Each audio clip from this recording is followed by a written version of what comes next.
Evidentemente no da tiempo a tratar todo y, sin embargo, para hablar de elementos como la salida del euro era fundamental comprender que las relaciones en Europa entre España y Alemania, las relaciones económicas, no solo son entre países, sino que son entre los sujetos económicos distintos de cada país, porque sería absurdo decir que los trabajadores alemanes están explotando a los trabajadores españoles, y sin embargo eso es lo que de última forma se dice cuando se dice Alemania explota a España, por ejemplo.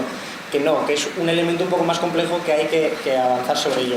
Sobre el no dentro del esto tiene arreglo, yo lo pondría en no, coma, esto tiene arreglo. No os engañéis, esto tiene arreglo. Ahora bien, hay que ser positivo, yo soy optimista, de hecho, ahora si me permitís, termino con un elemento del libro, pero es muy importante entender que ser positivo, optimista, tiene que implicar ser realista, y lo cierto es que España, igual que Grecia, va a sufrir los costes de una crisis que van a ser dolorosos.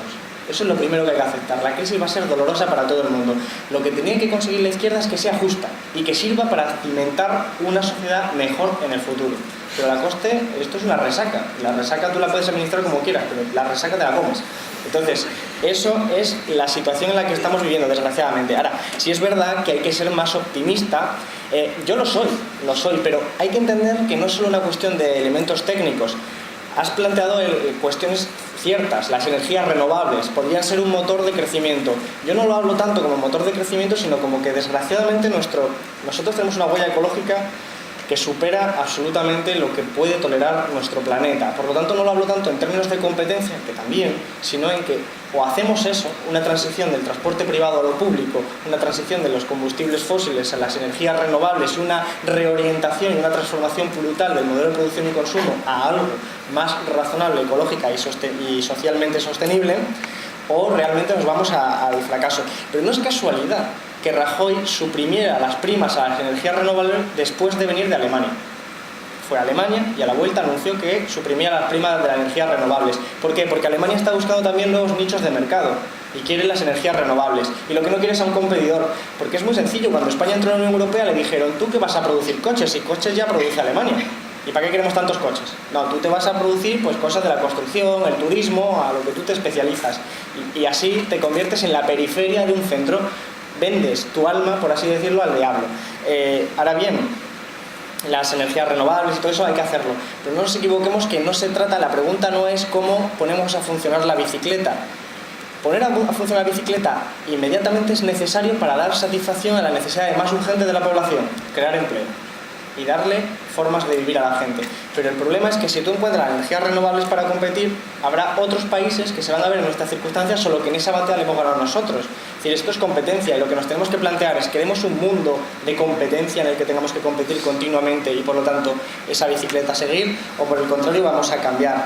Y luego hay alternativas técnicas que se plantean, ya lo he dicho antes, regulación financiera, banca pública, etcétera, que son posibles, pero aunque sean posibles de usar, como se ha demostrado en Latinoamérica, etcétera, lo cierto es que necesitan ser usadas políticamente. Por ejemplo, la banca pública sería un instrumento para cimentar un modelo de sociedad distinta, pero la banca pública tiene que administrarse políticamente, y bien, porque banca pública técnicamente ya la hay, lo que pasa es que la gestiona Rajoy.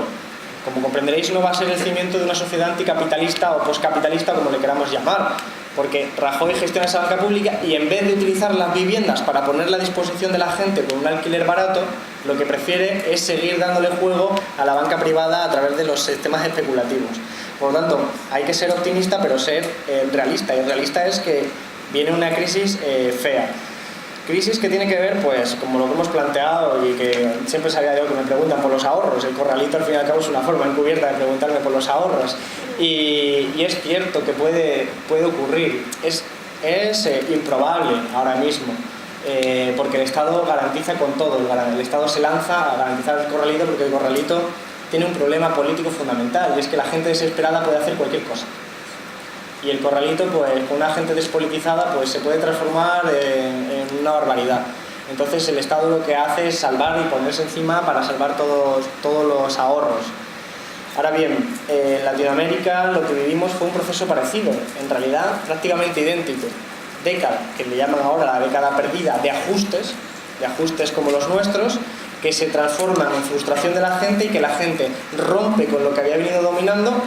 Fijaros que en Argentina el lema era que se vayan todos, que se parece mucho al no nos representan. es muy parecido y significa lo mismo, es esa renuncia al sistema político tradicional. Pero en Latinoamérica las respuestas se dan también en términos políticos, y aunque las respuestas fueron similares, no son idénticas. No es lo mismo el modelo argentino que el venezolano, que el boliviano, que el de Ecuador, que el de Brasil, aunque todas han sido una ruptura con la ortodoxia que había venido dominando. Entonces, hay que cambiar, y para cambiar, por eso yo decía, no solo se trata de cuestiones técnicas. Yo, si queréis, os traigo y os pongo aquí, mira, estas son todas las alternativas técnicas que nos permitirían construir una sociedad diferente, y podríamos ponerla en marcha, pero esas necesitan apoyo popular, porque lo que permitió que los procesos de transformación se llevaran a cabo en Latinoamérica fue que había gente deseando. Y había alianzas sociales, de los más pobres con las pequeñas y medianas empresas, de no sé qué, depende de cada modelo, porque eso es fundamental. Y para convencer a la gente hace falta un ejemplo ético. Un ejemplo ético fundamental es el de Mélenchon en Francia. Sabéis que las elecciones legislativas francesas son ahora, vienen ahora en muy poco tiempo, y que allí el sistema es por circunscripciones uninominales, solo sale elegido uno. Pues bien, la extrema derecha, Le Pen, pues tiene todo el norte de Francia prácticamente en esas circunscripciones, y se ha presentado donde más poder tiene, que por cierto, es un poder que se deriva en zonas industriales desindustrializadas. Era población obrera comunista que al caer en la profunda desindustrialización, quedarse sin trabajo y caer en prácticas consumistas, al final ha acabado siendo el caldo de cultivo de la extrema derecha. ¿Qué ha hecho Mélenchon? Ha dicho, pues yo me presento allí. Y se presenta allí cuando es pues mucho valor, porque todas las encuestas dan que va a ganar Le Pen, porque es un territorio. Pero él da una muestra ética y dice, yo como líder del Frente de Izquierda me presento allí. Y solo gana uno, solo sale uno. Y por lo tanto es un ejemplo ético de demuestra de que la izquierda la que para, por ejemplo, al fascismo. Entonces es un ejemplo además bastante bello. Hablando del bipartidismo, que lo han planteado también, aquí en España pues tenemos a una derecha que está obedeciendo lo que le viene de Alemania, lo que viene de la Comisión Europea, y a una socialdemocracia, por llamarlo de forma generosa, que es el Partido Socialista, que yo los veo profundamente despistados y asustados por nuestro crecimiento. Y mira que nosotros tampoco tenemos grandes elementos merecedores de tener este crecimiento, pero está asustado. Por ejemplo, la última reforma del sistema financiero, el Partido Socialista utilizó el turno en contra. Cuando hay un decreto, hay una oportunidad de que el grupo mayoritario de la oposición se posiciona durante 15 minutos. El ministro le contesta otra vez el partido de la oposición y contesta al ministro. Es un debate que se le permite al partido mayoritario de la oposición en cada decreto. El primer decreto del sistema financiero que hizo Guindos, el Partido Socialista apoyó. Era el 9º decreto del sistema financiero que el Partido Socialista hacía conjuntamente con el Partido Popular. Entonces nos dio visibilidad a nosotros. ¿Qué ha hecho esta vez el Partido Socialista con este segundo decreto del sistema financiero? Ha pedido el turno en contra para aparecer el Partido Socialista a los 15 minutos y el debate cara a cara, para aparecer en los medios, y después no ha votado en contra, ha votado abstención. Es decir, lo que ha hecho es utilizar las herramientas parlamentarias para neutralizarnos, para impedir que saliéramos. Entonces, evidentemente, es una socialdemocracia pues que también, con generosidad, insisto, está acostumbrada, asustada por nosotros.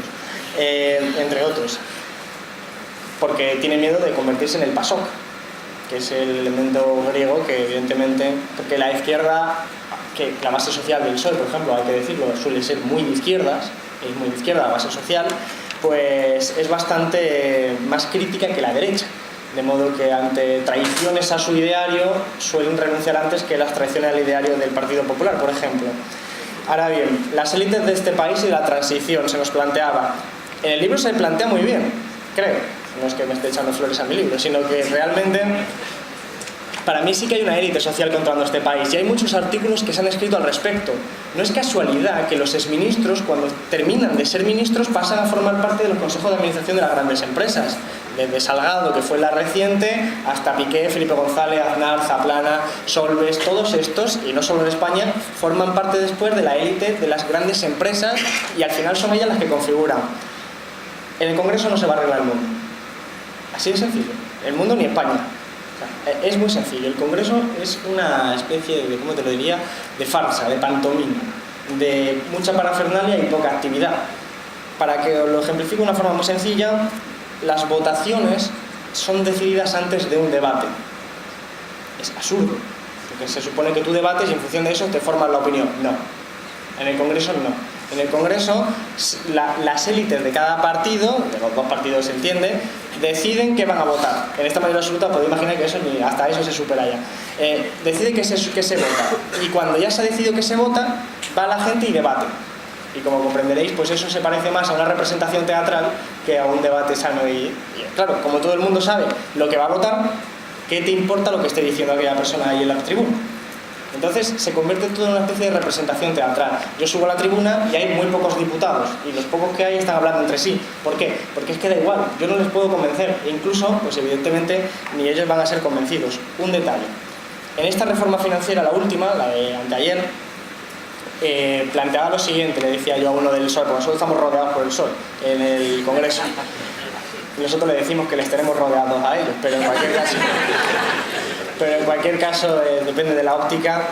Yo le decía a ellos, ¿qué vais a votar con el sistema financiero? Y me decía, no lo sé todavía. Y le digo, pues yo creo que vais a votar que no, porque habéis pedido el turno en contra. Y dice, bueno, pues eso está bien. O sea, así como, no sé, como el que te ha preguntado que si hace buen día, ¿no? ¿Qué ocurre? Que al final se enteran los diputados 3 minutos antes de la votación, que es cuando el portavoz de su grupo levanta un dedo, y esto significa sí, esto significa abstención y esto significa no. Y entonces los 110 del Partido Socialista, que no saben lo que van a votar sobre una reforma del sistema financiero que incluye el desastre de Bankia, miran y dicen, venga, sí. Y así funciona. Entonces, evidentemente da igual que pongas a los mejores intelectuales en el Congreso, que no sirve para nada. Para nada. Entonces, evidentemente las decisiones reales se toman en otros espacios, las cúpulas de los partidos y sobre todo quienes asesoran a esos partidos, que son los llamados lobbies, los grupos de interés que asesoran eso. Y finalmente, esto para explicar un poco cómo funciona el Congreso, que veis que es muy divertido, el tema de la salida del euro. Yo entiendo, es que hay muchas preguntas que aquí nos darían para estar 5 horas, y con razón, y además que son fundamentales. La salida del euro, hay dos elementos. Primero, el euro no es el problema de la crisis. La crisis, en mi opinión, es un problema sistémico del capitalismo y de la desigualdad. En todo caso, el euro y su sistema monetario y la Unión Europea agudiza el problema y empeora la circunstancia. Ahora, ¿qué pasaría si se sale del euro? Pues si se sale del euro, lo que tenemos es un problema importante, porque vamos arrastrando... A ver, ¿cómo lo planteo? Salir del euro tiene beneficios y tiene coste, como todo. Entonces tú tienes que valorar si los costes de salir del euro te compensan estar o no estar con respecto a lo que harías después. Por ejemplo, Grecia, que está en una situación ya profundamente dramática, probablemente le compense asumir los costes de salir del euro y hacer lo que hizo Argentina, que estuvo 2 años acabando con casi una salida del euro, acabar con la convertibilidad con el dólar, 2 años de sufrimiento enorme, y después crecer otra vez al 9% porque le permitió esos 2 años sentar la base para un crecimiento futuro. Ahora, salir del euro, técnicamente hablando, puede significar corralito, inmediatamente, corralito con todos los dramas sociales que eso conlleva. En segundo lugar, pues lo que supone es que si tú te sales del euro es para tener una nueva moneda, y para tener una nueva moneda devaluada, para que te permita fomentar las exportaciones de este país, que luego ese es otro tema que exportamos nosotros, ¿no? Pero para hacer eso.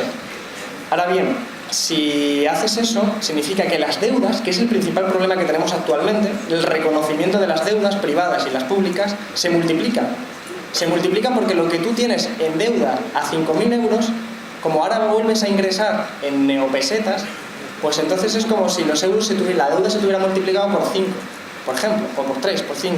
Entonces ese es el principal problema. Una salida del euro indica que necesitas inmediatamente renunciar al pago de las deudas. El pago de la deuda pública, renunciar a él, es justo y legítimo, pero no es tan justo que el Banco Santander renuncie a sus deudas, porque normalmente se hace a costa de nosotros. Entonces ahí hay un elemento también de reflexión. En cualquier caso, yo no plantearía tanto qué pasaría si la izquierda debiera elevar la bandera de salir del euro, sino qué tendríamos que hacer nosotros cuando nos echen del euro, que es distinto.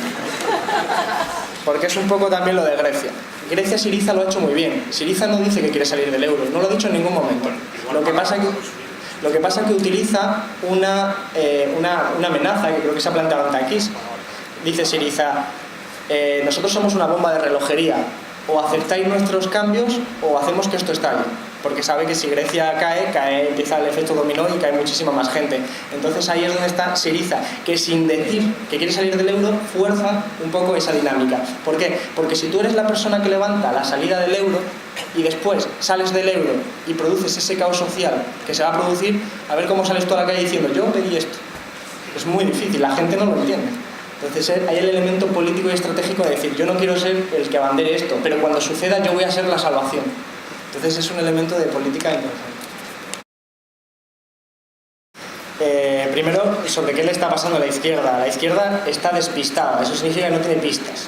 Eso para empezar. La izquierda carece de pistas, de referentes teóricos, de referentes de modelos a practicar, más allá de que se nos plantea como Suecia, que era la izquierda, digamos, el referente teórico de la vieja socialdemocracia, aunque los cambios en Suecia indican que la verdad que pues, la situación actual en Suecia no tiene nada que ver con la situación de los años 70, 60 en Suecia, ¿no? Donde, por ejemplo, Vicente Navarro era asesor del ministro de Educación, allí del Ministerio de Educación. Ha cambiado mucho aquella circunstancia. De todas formas, ¿qué le está pasando a la izquierda? Pues es una opinión puramente personal, como se puede comprender, y estoy de acuerdo con tu opinión, además porque tengo un sesgo, ¿no? Tengo 26 años, entonces evidentemente no sería raro que yo viniera aquí a decir que lo que hace falta es meter gente de 70 años en la organización. En cambio, pues eso tiene que hacerse, y creo que hay que hacerse porque hay que regenerar todas las formas de entender la política. Creo que el mundo está cambiando de una forma muy deprisa, muy rápida. Entonces, lo que hace falta es que las organizaciones se llenen. Yo tengo una gran satisfacción, por eso antes cuando se hablaba del optimismo, a raíz de las elecciones generales últimas, la tasa de afiliación a Izquierda Unida como un indicador posible de la gente joven es extraordinaria.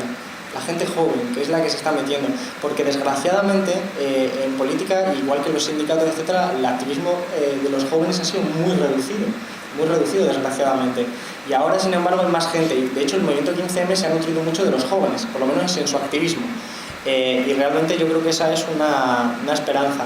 Eso no creo que tenga que ver con lo que el poder corrompe a una persona mayor y a una persona joven, y creo que efectivamente el poder corrompe. Por lo tanto, lo que hay que establecer son mecanismos para que la persona que esté allí lo sepa y no pueda ocurrir esa circunstancia. Entonces, la pregunta en general, como no es concreta, yo te la planteo, te lo digo. Realmente creo que hace falta renovar toda la política en general, los más jóvenes. Yo soy la persona más joven en el Congreso, 26 años, la segunda tiene 27 años y la tercera ya se va a 35, y son 350, y allí está Alfonso Guerra.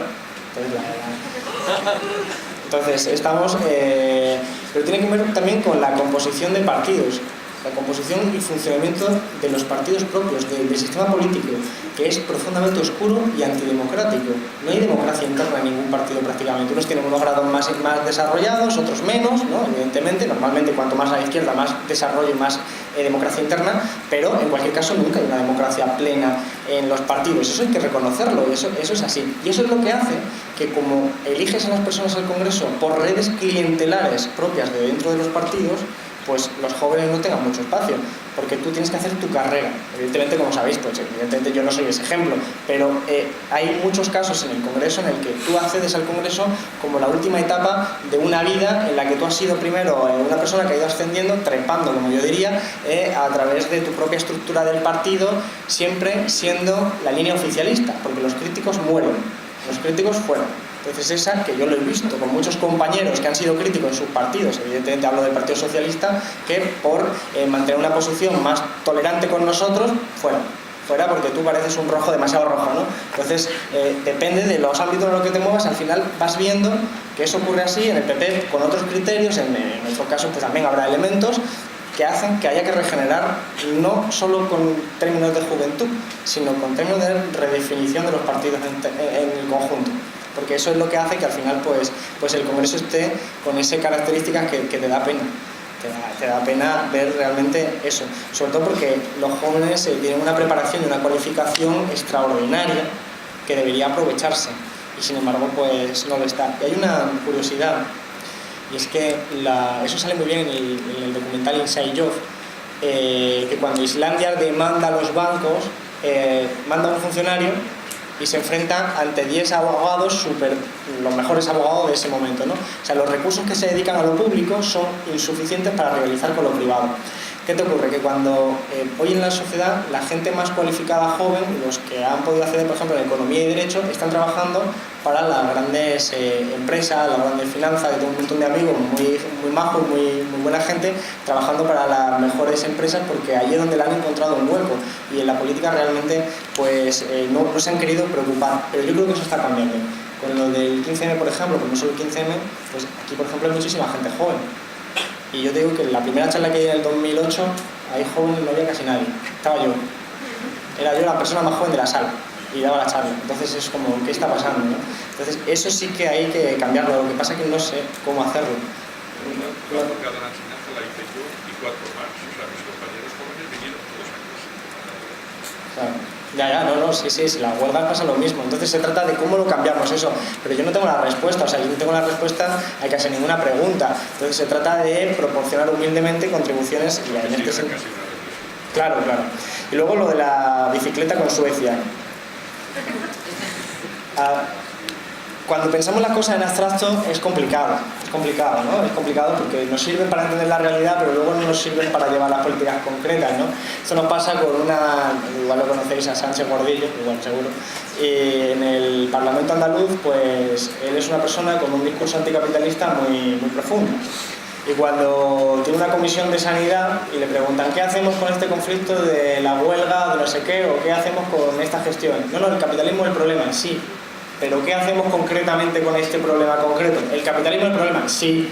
Pero, entonces, cuando hablas de lo abstracto y te vas a lo concreto y la gente te demanda soluciones, tú tienes que traducir tu formación y tu concepción ideológica profunda en abstracto a algo concreto. Tienes que arraigar, tienes que bajar al terreno, ¿no? Entonces, siempre estos debates grandilocuentes sobre Suecia podría ser, etcétera. Bueno, para mí, el hecho de que enfrentamos límites naturales que son insostenibles, es decir, son insostenibles. No todos podemos ser Suecia, en términos ecológicos, solo lo planteo ahora mismo en términos ecológicos. Si todos imitáramos a Suecia, necesitaríamos 10, 15 planetas para soportarlo, de modo que es inviable. Tarde o temprano nuestro sistema colapsa. Pero incluso en términos económicos ocurre que es imposible. Es imposible que todos los de Suecia queramos, todos los países se pongan a producir, no sé, como móviles Nokia. Si todos los países se especializan en las empresas suecas, pues al final es que Suecia vende mucho fuera porque tiene un buen sistema, pero es lo que decía antes, de competir, todos competimos contra todos. Y esto se ve con los coches. Alemania, por ejemplo, para poder luchar contra los coches, aunque sean de una distinta gama, chinos, ha tenido que externalizarse, ha tenido que mandar sus fábricas al este para tener unos menores salarios. Es decir, pero al final, ¿qué haces con tantos coches en el mundo? Es el problema clásico de la sobreproducción. Es que realmente, si tú estás compitiendo, tienes que encontrar tu nicho de mercado, y es una batalla que solo ganarán algunos. Por eso en Latinoamérica se lo reformulan de otra forma y hacen el ALBA para intentar reformularlo a partir de otros esquemas. Dicho de otra forma, el modelo clásico socialdemócrata nórdico de Suecia, Noruega, etcétera, es válido en un determinado contexto histórico, pero no es extrapolable a que todos los países pudieran mantenerlo, sencillamente porque no todos los países pueden competir. Porque si Suecia, es lo que decía antes de las exportaciones, si Suecia vive exportando, pues es porque otros importan. No es malvado por ser botín, que igual hasta se comporta bien con su familia, sino que es malo y malvado por ser un banquero. Porque si tú sustituyes a botín por otro, va a hacer la función de banquero. Es una función muy concreta, que es ganar a los rivales. En este caso, al BBVA, por ejemplo. Entonces, si el BBVA, pues Santander, coge botín y se comporta muy bien y dice, mira, a partir de ahora, yo los desahucios no, yo voy a asumir pérdidas en mi banco. Y yo a partir de ahora los paraísos fiscales, eso de gente malvada, yo no voy a pagar todos los impuestos aquí. ¿Qué significa? Que al mes que viene BBVA te da un montón más de beneficio que el Santander. ¿Y qué hacen los accionistas del Santander? Que solo van buscando dinero, se van del Santander al BBVA. Entonces Santander pierde la batalla competitiva. Entonces, para que Santander no deje de ser Santander, es decir, no deje de ser un banco, tiene que comportarse de forma malvada. Esa es la lógica capitalista. Entonces, para sustituir la lógica de la competencia por la lógica de la cooperación, tienes que pasar del capitalismo, porque el capitalismo funciona con esa lógica. Entonces están en los paraísos fiscales, están en la frontera de legalidad, están en esa situación porque tienen que hacerlo. Es como cualquier pequeña y mediana empresa que tenga que competir contra la rival, tiene que estar sometida a la lógica de la competencia, y a lo mejor le da... Hay vida, las empresas no se irían fuera diría, mira, aquí no hay que Hace hacer falta un fuera, marco regulatorio. habría aquí, con un marco bien organizado, habría vida aquí, habría posibilidades. En mi opinión es necesario nacionalizar todas las grandes empresas. Energía, construcción, todas las que son fundamentales en términos ecológicos y todas las que son grandes empresas para poder gestionar eso. Eso pues ya lo puedes utilizar y en vez de utilizar los bancos para especular con la vivienda, pues ponen la vivienda al alquiler barato, como decía antes, a la gente para solucionar un problema obvio, que es que hoy en España tenemos 250 desahucios de media al día y 6 millones de casas vacías. Y esa es la manifestación de la irracionalidad de un sistema que funciona siguiendo esa lógica. Porque si coge un banco y dice, mira, esto me parece intolerable, voy a poner todas mis viviendas para la gente pobre, pues ese banco al día siguiente quiebra porque le gana la batalla al otro. Es decir, no lo hacen porque están luchando entre ellos, porque es que el capitalismo es así. Bueno, pues muchísimas gracias.